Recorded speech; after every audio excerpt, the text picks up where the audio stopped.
Hi friends, I took a break from the Goliath episode I'm working on about the Scentabale debacle to do a video about As Ever, Meghan's long-anticipated lifestyle brand, which officially launched this week and sold out in less than 60 minutes. Now, while your boy Benji failed to secure any products, many people did, including Meghan haters. Professional Meghan hater and stalker Brittany Raymer of Royal News Network let her followers on X know that she had purchased Meghan's limited edition Wildflower Honey while also bitching about its $28 price tag. But don't worry, she's going to write it off on her taxes. Can you imagine being this pathetic? She told her followers she would do a review.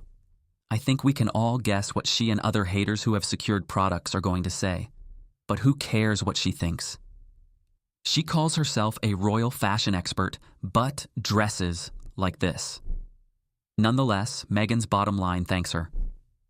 Other professional haters like Natasha Cannell, aka According to Taz, tried their best to ignore it. A triggered Taz claimed she didn't give a shit about Meghan's product launch. That must be why she tweeted about it along with a picture of some dry-ass bread and a bottle of her favorite jam. Meghan paid for everything in this photo, by the way. I was surprised by the surprisingly affordable prices, ranging from $9 to $28. The raspberry spread in keepsake packaging, which is now sold out, was only $14. The raspberry spread without the keepsake packaging was just $9, which is competitively priced when you look at other raspberry spreads, especially for a small brand. Meghan's honey costs less than the King's honey, which is £30, $95, or $40, $38. Certainly not the Goop-like prices many had predicted. Meghan might wear Cartier in the kitchen, but her jam is affordable. It does make me wonder if, as the brand expands, we will get more products with a luxury price point. People are dying for her to do a partnership with Le Creuset, for example. Or perhaps Meghan is saying, yeah, the whole high-end luxury celebrity lifestyle brand thing has been done. I'm going to build a loyal brand following of people from different socio-economic backgrounds who like nice things. We'll have to see. Maybe she is trying to avoid falling into the Goop's reputation for having really obscure, expensive things, or expensive things people can get elsewhere cheaper.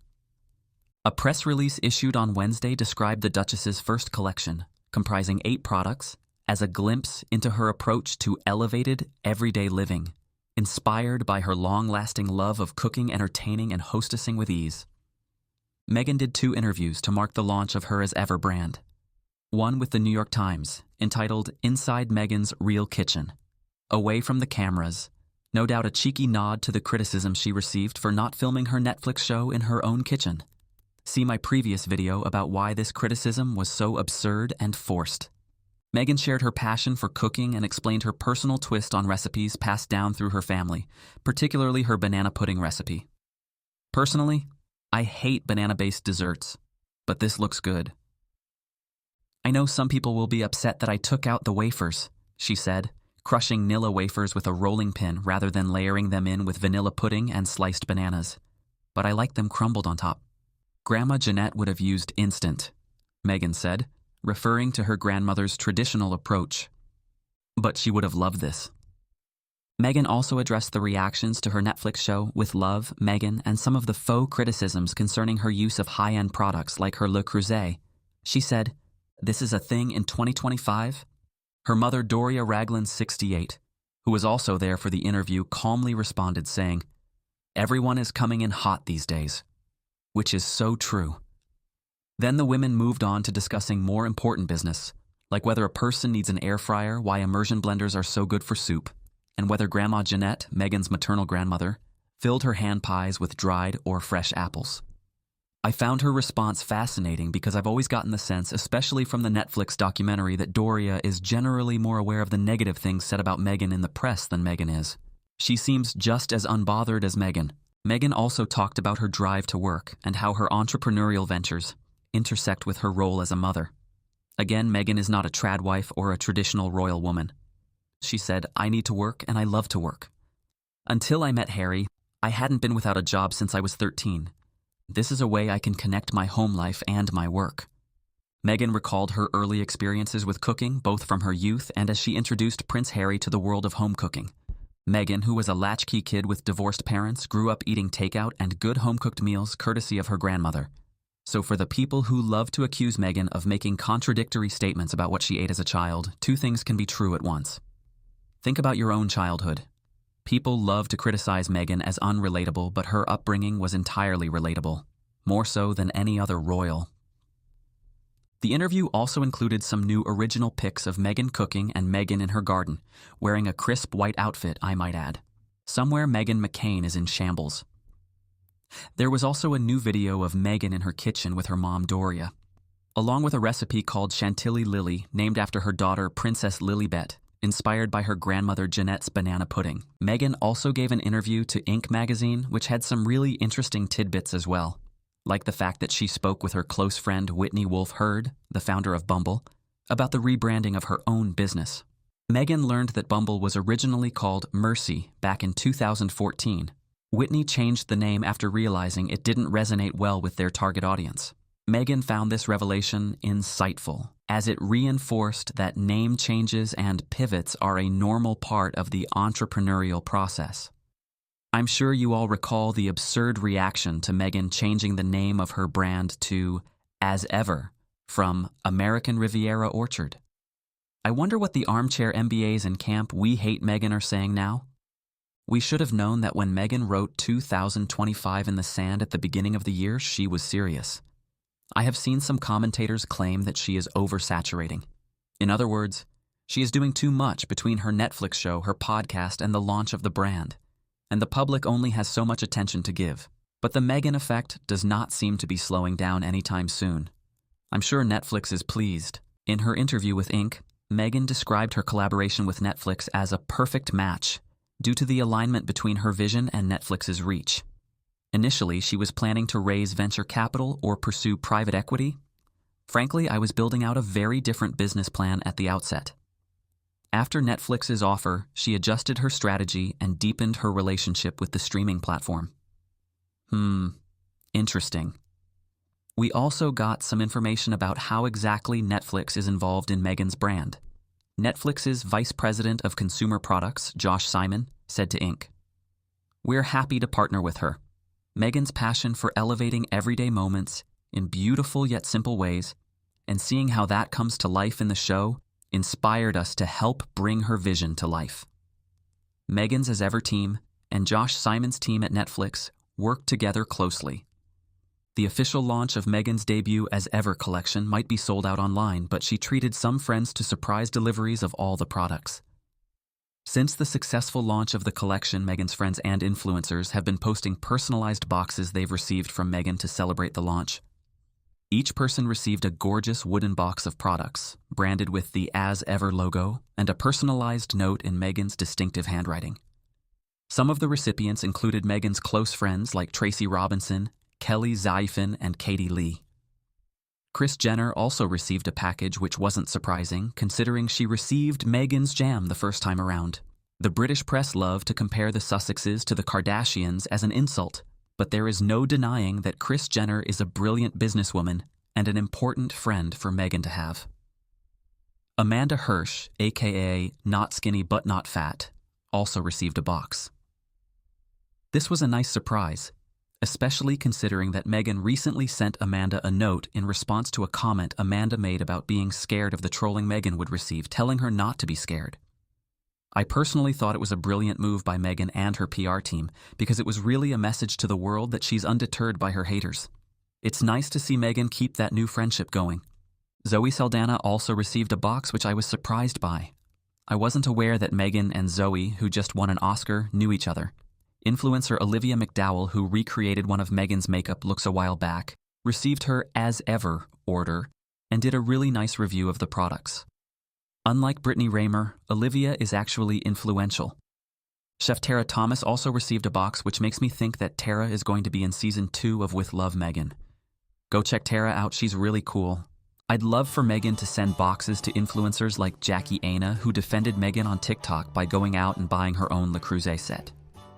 Giving boxes to certain influencers would be a smart move by Meghan to build an online coalition of influential supporters with their own set of fans who can then be influenced to buy Meghan's products.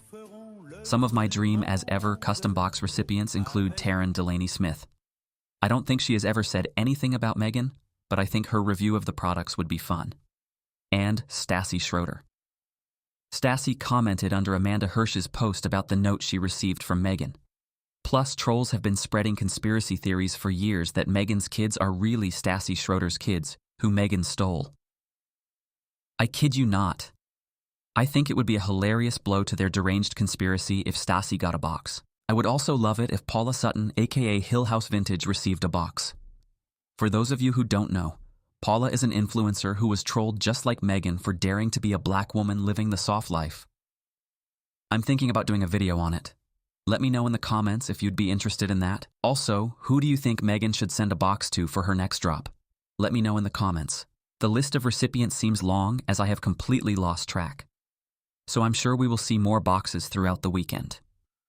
Guess who's upset they won't be receiving any products? The British press and some sections of the US press have been predictably unhinged about Meghan's brand launch. The British press accused her of using a clever marketing ploy to dismiss the success of the launch.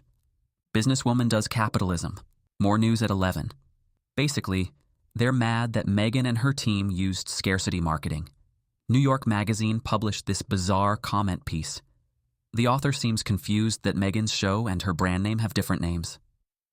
Ina Garten's products are Barefoot Contessa, and her latest show is Be My Guest with Ina Garten. The author also questions who Meghan is. Is she an expert homemaker or an eager-to-learn novice? Why can't she be both? If Meghan claimed to be an expert in everything, they'd criticize her for that. As one commenter said, it's not uncommon for a brand's product line and its media presence to have different names. Meghan's target audience understands her just fine. Her products sold out almost immediately. The author's confusion isn't Meghan's problem to solve. It speaks solely about the author's biased, preconceived notions about who Meghan should be. So what's next for Meghan's brand? Well, it looks like the company intends to launch new products in seasonal drops, which will expand beyond food and drinks into hospitality and home. This means we might see another drop this summer and then another drop in the fall, just in time for season 2 of With Love, Meghan. It was also just announced that As Ever has appointed Melissa Kalimoff as Chief Operating Officer. She has over 15 years of experience in scaling brands and strategic leadership from Rise Brewing Co. to Gap, so let's hope she's exactly the kind of person who can help take the brand to new heights because the entire world is watching. Objectively, I find this all rather impressive, especially when you think about the fact that Meghan launched this brand under such tremendous scrutiny and pressure, and in the face of so much bad faith reporting. Remember the endless misleading articles about the American Riviera Orchard trademark? Followed by endless misleading articles about the As Ever trademark. Really, they were just sensationalized stories about mundane trademarking processes. The insane accusation that she plagiarized her brand logo from the crest of a town no one had ever heard of. Or that she stole the name of her brand, As Ever, from a New York-based clothing store with a different name. Or the stories about her struggling to find a CEO, which turned out to be completely false. All these stories turned out to be nothing burgers. Not to mention the never-ending accusations that she's capitalizing on her royal titles. Based on the As Ever patents filed, we can expect to see everything from gardening tools for kids to makeup and skincare. Although the market is heavily saturated with celebrity skincare and makeup lines, there is a ton of money to be made if you get it right. Rihanna's Fenty comes to mind. Selling overpriced mediocre lip balm kits made Kylie Jenner a billionaire. If Meghan can come up with a skincare line or a makeup line that distinguishes itself from the competition that actually works and appeals to Gen Z, then she can most definitely build a billion-dollar brand, along with everything else she's doing. People have started receiving their As Ever orders. The outside of the box has a sticker with the logo and a message that says, "Open with care." Inside, there's a little message from Meghan that says, "Enjoy." The contents of the package are wrapped in tissue paper, a nice touch. And apparently, some of the products feature a message from Meghan about the product. It all very much fits with the idea that this brand is an extension of her. So for the trolls like Brittany Raymer who are hoping for the Meghan touch and who have spent $100 on her products, despite spending all day obsessively hating her, Rest assured, clowns, you will get a touch of Meghan. Thanks so much for watching, and look out for my next video about Prince Harry's charity drama dropping this weekend.